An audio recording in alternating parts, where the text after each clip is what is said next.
Em 21 de dezembro de 2020, no município do Guarujá, tudo mudou para sempre. Esse foi o dia em que Márcia Lanzani, de 44 anos, viu sua vida interrompida de forma brutal por quem menos se imaginava. Seu filho, Bruno Eustáquio Vieira, então com 24 anos. A cena se desenrola como um drama intenso.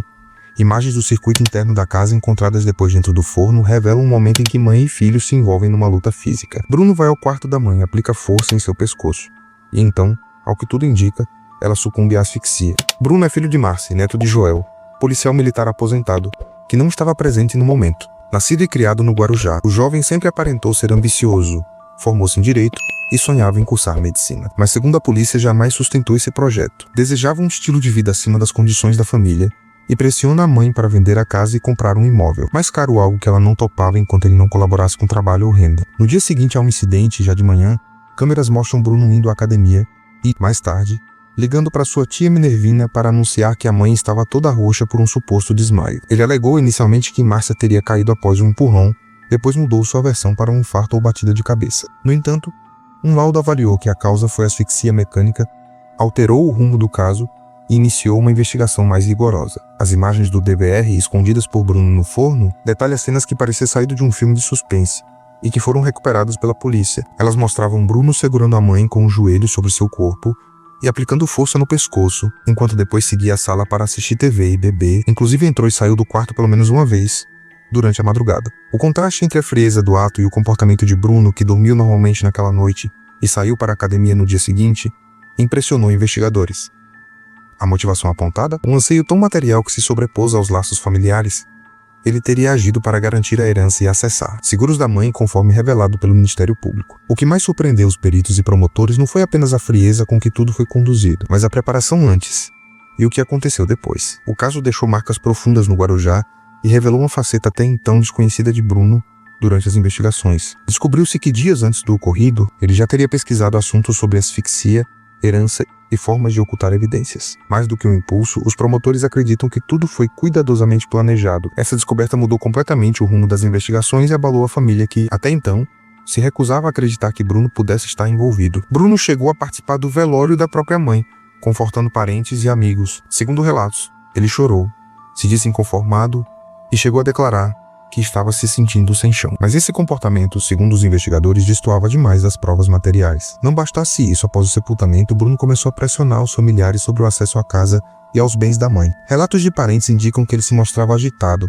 tentando resolver questões de inventário com uma pressa incomum para o momento. A situação se agravou quando os investigadores vasculharam o local e descobriram o equipamento de gravação do circuito interno escondido dentro do forno da casa. O aparelho continha imagens incontestáveis do que havia ocorrido naquela noite de dezembro. Na sequência, Bruno foi detido de forma preventiva e transferido para o Centro de Detenção Provisória de São Vicente. Em depoimentos, ofereceu diferentes versões do que teria acontecido, gerando ainda mais desconfiança. A defesa alegou que o jovem sofria de distúrbios mentais e chegou a solicitar exames psiquiátricos, tentando apontar que ele teria agido sem plena consciência. No entanto, os laudos oficiais não confirmaram a tese de incapacidade. Pelo contrário, tudo indicava frieza, premeditação e uma aparente tentativa de manipular a narrativa desde o início. A acusação, liderada pelo promotor Marcos Sembranelli, detalhou que Bruno teria interesse direto nos bens da mãe, além de mencionar 2 seguros de vida que estavam em nome dela. Esse fato adicionou mais um elemento ao que parecia ser uma construção motivada por ganância. A cada novo laudo e testemunho, a tese de acidente ou descontrole emocional se afastava mais, e o que restava era a imagem de um plano sombrio executado com cálculo e silêncio. Com o avanço do processo vieram novas perguntas, muitas sem resposta. Por que esconder o DVR no forno? O que Bruno esperava que acontecesse depois? E, acima de tudo, que tipo de relação realmente havia entre ele e a mãe? Vizinhos relataram que, dias antes, os dois haviam discutido intensamente sobre questões financeiras, especialmente sobre a venda da casa onde moravam juntos. Márcia, segundo conhecidos, era uma mulher batalhadora, discreta, que trabalhava com recursos humanos e era muito respeitada pelos colegas. Já Bruno, apesar do diploma de direito, nunca havia exercido a profissão e passava boa parte do tempo em casa, insatisfeito com a própria realidade. Se você está acompanhando essa história, deixe seu comentário. Você acha que foi planejado desde o início ou tudo foi um impulso?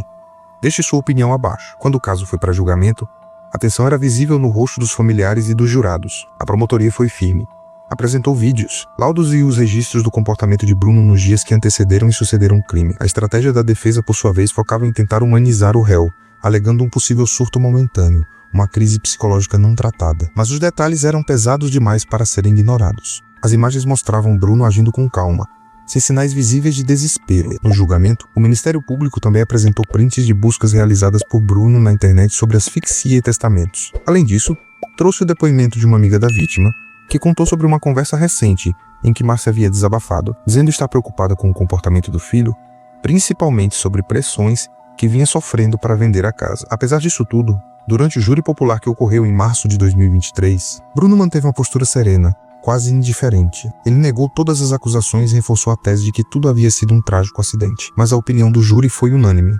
Ele foi considerado culpado. A sentença foi anunciada no final da noite, com a condenação a 28 anos de prisão em regime fechado, por motivo fútil e sem chance de defesa à vítima. Mas o caso não terminou ali. Após a condenação, a defesa recorreu, alegando que o julgamento foi injusto, que houve pressão midiática e que Bruno estaria sendo condenado mais pela opinião pública do que pelos fatos. Esse recurso ainda está em andamento, o que mantém a história em aberto e viva no imaginário da cidade de Guarujá. Além disso, familiares e vizinhos ainda enfrentam o trauma. A casa, antes tranquila e acolhedora, virou símbolo de um episódio que ninguém esperava. Márcia era conhecida como uma mulher trabalhadora, prestativa e muito ligada à família. Nada em sua trajetória fazia prever um fim tão repentino, muito menos da forma que aconteceu. Hoje a casa está vazia, a vizinhança evita comentar, mas muitos ainda passam devagar em frente ao portão, como se procurando respostas no silêncio do quintal. A justiça, para muitos, foi feita para outros. Fica a pergunta: o que realmente se passou na cabeça de Bruno naquela noite? Teria sido apenas a ganância o suficiente para levar tudo ao limite? Mesmo após a condenação, a inquietação em torno do caso de Márcia Lanzani não se dissipou. Há uma camada profunda de silêncio e desconforto entre os que a conheciam, como se cada um ainda tentasse montar as peças de um quebra-cabeça que jamais formará uma imagem completa. O Guarujá, cidade praiana com rotina tranquila, passou a conviver com essa cicatriz que ficou exposta nos noticiários nacionais e principalmente nas conversas silenciosas de vizinhos e colegas de trabalho de Márcia. A trajetória dela até aquele ponto sempre foi de esforço. Nascida e criada na cidade, formou-se em administração de empresas e trabalhou por anos na área de recursos humanos. Tinha uma relação respeitosa com os colegas e era vista como alguém serena, porém determinada. Era mãe solteira e criou Bruno praticamente sozinha, com apoio de alguns parentes, especialmente do avô paterno. O ex-policial Joel, com quem Bruno mantinha uma relação complexa, Bruno, por sua vez, sempre demonstrou uma mistura de inteligência e impaciência. Apesar de formado em direito, nunca atuou na área. Os relatos indicam que ele tinha ambições acima das possibilidades, desejava um padrão de vida alto, mas sem esforço proporcional. Passava muitas horas em casa, trancado no quarto, e recusava trabalhos que considerava inferiores à sua formação. O contraste entre mãe e filho era nítido.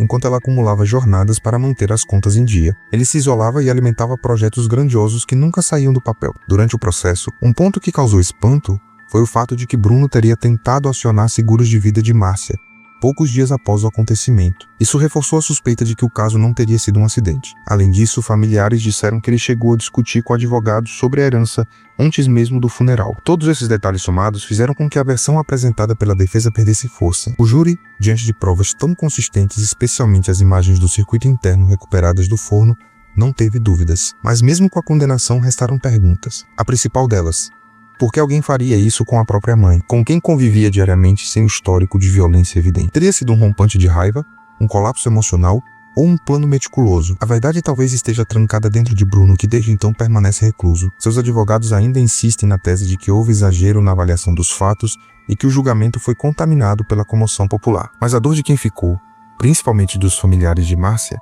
não encontra consolo nessa hipótese. O tempo passou, mas a imagem de Márcia Lanzani ainda paira sobre todos os envolvidos, como se a ausência dela ainda tivesse algo a dizer. Seu quarto permanece fechado, com os objetos intactos, as roupas no armário, os papéis de trabalho sobre a mesa, os porta-retratos com fotos dela e de Bruno ainda dispostos nos móveis. Tudo permanece ali, como sem espera. O que mais choca os parentes próximos não é apenas o que ocorreu, mas a forma como tudo foi seguido de atitudes frias, quase desconectadas da realidade. Bruno, ao ser preso, não demonstrou emoção. Sua frieza, segundo os policiais, era cirúrgica. Durante as audiências posteriores à condenação, os advogados apresentaram pareceres psicológicos tentando demonstrar traços de transtornos de personalidade, como narcisismo extremo e ausência de empatia. O juiz, no entanto, considerou que mesmo que houvesse algum tipo de distúrbio, ele tinha plena consciência de seus atos. Isso foi reforçado por testemunhas que descreveram como Bruno manipulava as situações ao seu favor, inclusive criando diferentes versões para os mesmos eventos com desenvoltura e clareza. Um detalhe que permaneceu envolto em mistério foi o intervalo entre o momento em que as imagens registraram o confronto e a hora em que ele fez o primeiro. Contato com os familiares. Por quase 6 horas,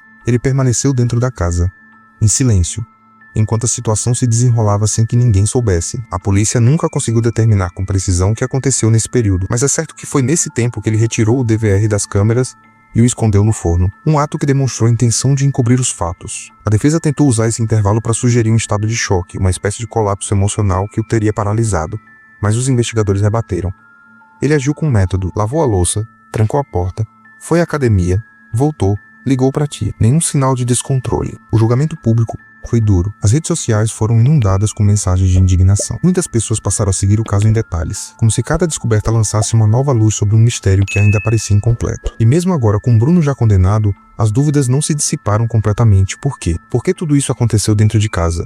Entre mãe e filho, entre duas pessoas que aparentemente apenas tinham desentendimentos como qualquer família comum. O comportamento de Bruno, o silêncio dele, os pequenos gestos após o ocorrido, tudo ainda deixa um rastro inquietante. Até mesmo pessoas próximas hesitam em falar sobre ele. É como se ao tocar nesse assunto algo sombrio fosse despertado. E isso tornou esse caso um dos mais impactantes do litoral paulista nos últimos anos. Hoje, quase 5 anos depois do ocorrido, o caso de Márcia Lanzani ainda é mencionado como um dos episódios mais marcantes e difíceis de digerir na memória do Guarujá. A sentença de 28 anos de prisão em regime fechado para Bruno Eustáquio Vieira continua válida, mas o processo judicial ainda não se encerrou completamente. Recursos foram apresentados pela defesa, tentando reduzir a pena ou solicitar novo julgamento, o que mantém o caso tecnicamente em andamento. Na prática, Bruno cumpre pena no sistema prisional do estado de São Paulo. Está afastado do convívio com a família, que por sua vez se dividiu em silêncio e sofrimento. O avô, Joel, que criou Bruno como se fosse um segundo pai, não deu mais declarações públicas após o julgamento. Amigos próximos da família relatam que ele se recolheu completamente, vendendo a casa e se mudando da região logo após o encerramento do processo em primeira instância. A casa onde tudo aconteceu ficou fechada por muitos meses. Hoje permanece vazia, janelas trancadas, quintal com mato crescendo entre os pisos rachados